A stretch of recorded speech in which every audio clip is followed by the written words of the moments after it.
It's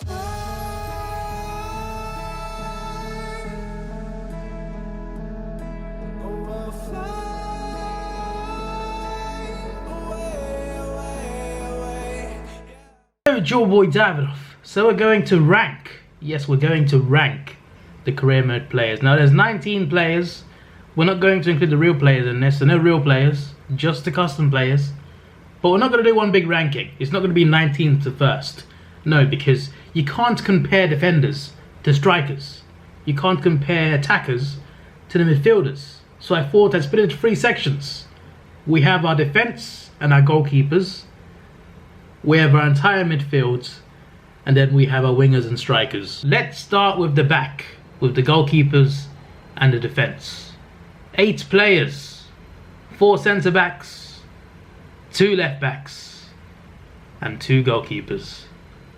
And who is last? Who is our worst defender?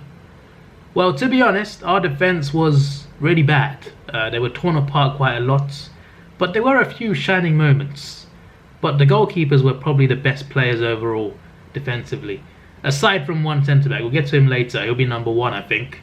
Yeah, number 1 is a centre back, surprisingly.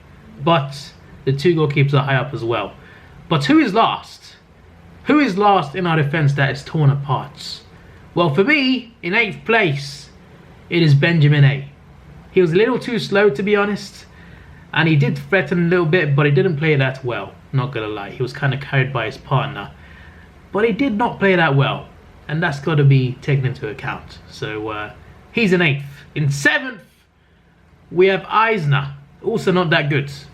I mean, he was a bit better than Benjamin. He was a bit better. But still, we were torn apart a lot. And he was one of the defenders that just got torn apart. We were not good at the back. And he was one of the reasons. In 6th, we have the tank engine. Now, to be fair, to his credit, he wasn't that bad. But he also wasn't that good. So he's sort of like average. That's all I can say. In 5th, we have got Saints. Saints wasn't that bad. But to be honest, whenever we faced a fast right winger, neither one of our left backs were good enough. Like, they were both torn apart, torn to shreds by, especially against Bayern Munich. Like, there was a winger they had who just tore them apart. I think it was Liam he tore apart, to be fair. But still, our left backs have struggled. But they've done better than our centre backs for the most part. So Saints is in 5th. In 4th, we have a goalkeeper. Yes, and it is Leon Davis. He played 20 times. He even scored a goal. Made some key saves, probably the best saves as well. But he wasn't the best goalkeeper. The other was better. Leon Davis, he still made some mistakes. But he was still a good goalkeeper. You can rely on him to make saves. He made some key saves, some big saves. My favourite one was Old Trafford. Old Trafford was the best save in my opinion. Because Old Trafford, Pogba had a penalty, it was 0-0. Leon Davis saves it. And then we go to the other end, we score 2 goals in a few minutes. Unbelievable turnaround. And they all came from that save. So that's a key moment. But it's still not the best. So he's settling for 4th. In 3rd place is Liam. As I said, our left backs were torn apart. But he was a bit more impressive. He was okay. He was a threat going forward. He was involved in attacks. He scored a great goal in, I think, the last league game, I think it was. He scored a fantastic solo goal. So he had that in his locker. And going forward, he was good. At the back, not so much. But in terms of his contributions, I felt he played quite well. You see, when you sit down and edit these games for hours upon hours, you start to notice some things. And Liam did some good defensive work, as did Saints as well. Saints did some good work as well. You start to notice more things when you like rewatch it like thoroughly. And Liam was pretty good. And in 2nd place, we have got the other goalkeeper, the Warpedo. Yes, the Warpedo, named after a Hawthorn player.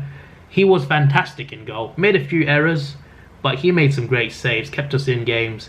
When we were torn apart, especially at the start of the season, he made a lot of key saves to keep us in the game. And he was fantastic. And he got an assist once as well. No goal for him, unlike Leon Davis, but you know, 14 clean sheets from 30 appearances.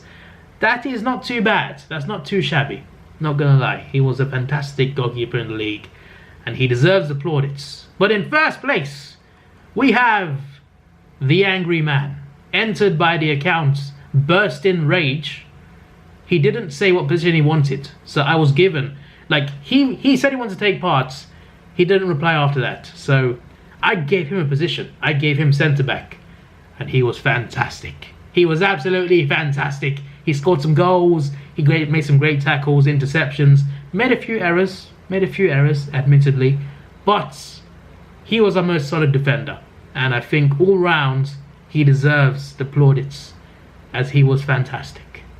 Angry man, you are our best defensive player.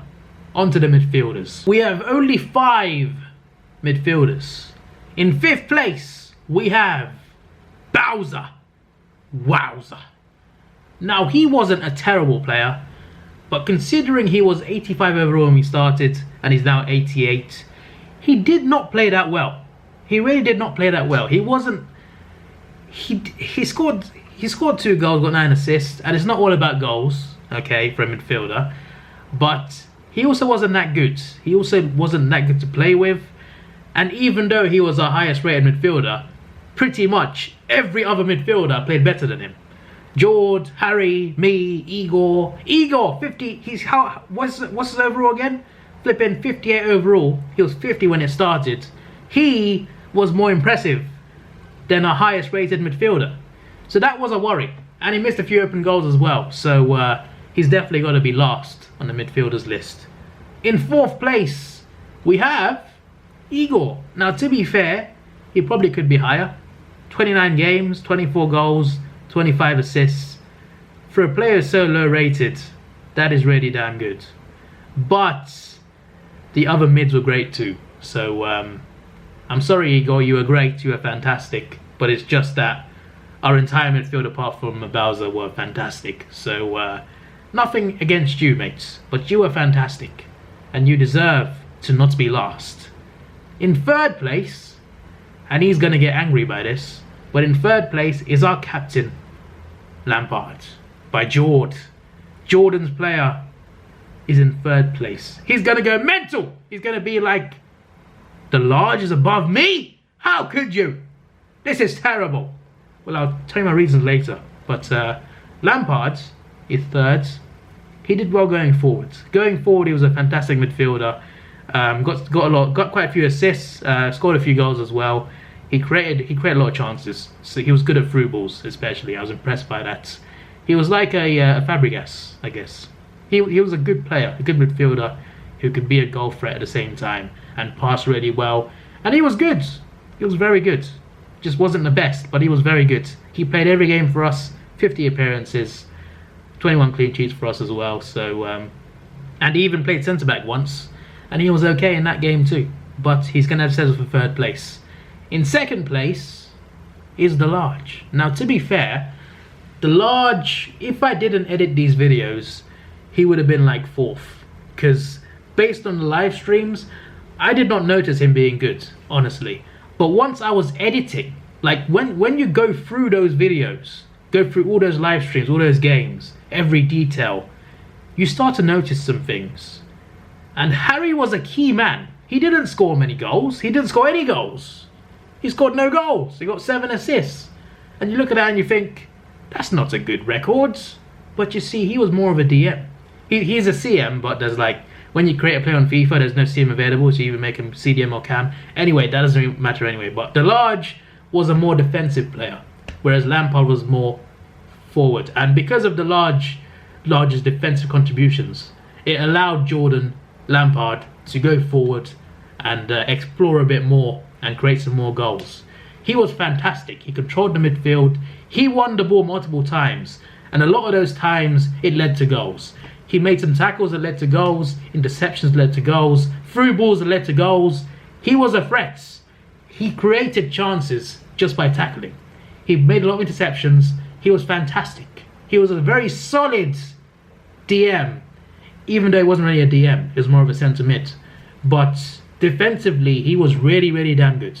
And his best game was at Anfield, where he won 3-1. He was a real threat in that game. Even got a yellow card as well, 2-1 for the team. And it was a pretty close game too. We only won it 3-1, and the Lodge was fantastic. That was a standout performance. But I gotta say, once I watched through it, I was just like, damn, he really helped a lot of us. He really helped a lot of goals. Like, seriously, he was fantastic. But in first place of the midfielders is Davidoff. Now, Jordan and Harry are going to be looking at this like, wait a second, this is fixed. How could you put yourself in first? Well, I mean, look at the stats. I mean, look at this. Hang on. Look at this. Okay, this is not because it's me, but look, he's a cam. He's a central attacking midfielder. Okay, he should be contributing goals. And boy, did I contribute. The second highest in assists. The only player who's got more assists is our player of the season. Alright, I have got more assists than Sammy G and Cooper Shield, who are both 99 overall. Okay, and look at this. Hang on, just look at this. Okay, here's some more proof. Alright, here we go. Look at this. Right, standings. Right, top scorers. Okay, top scorers. I have got more goals than Sammy G and Cooper Shield. You see, that top four are 99 overall players. I am the one who started off at 80. 80! They were 99 to start with, and I scored more than 2 of them in the league. That is damn impressive for a cap. That's all I'm saying, considering third place is a damn striker. And, well, to be fair, I played a lot more games than him. But still, a point still stands. Assists as well, also second. So because of these stupendous, absolutely stupendous stats, I got to put myself in first with the midfielders, okay? It's not a fix. It's not a fix. It's just that I was that good. I was fantastic. And I scored a cup final hat-trick. So, take that. We have 6 attackers. In 6th place, we have Nicknam. Now, he's our first team right winger. And he was pretty good, but he wasn't that good. He wasn't, I mean, to be fair, everyone was good. All the 6 players were good. But he wasn't as good as the rest, in my opinion. I think the others are just more impressive in general. And I think that, considering he started off as 92, I felt that our B team right wing was better than he was, honestly. Even though there's a few ratings lower. But honestly, I felt he wasn't as good as Callum Knox, who was on the B team. And I felt he wasn't as good as Nick 939 either, also on the B team. And yeah, I just felt like he was good, just wasn't as good as the rest, in my opinion, just from my perspective. In 5th place, we also have Nick 939. He wasn't that bad. He was like a bit of a lesser version of Cooper Shield, basically.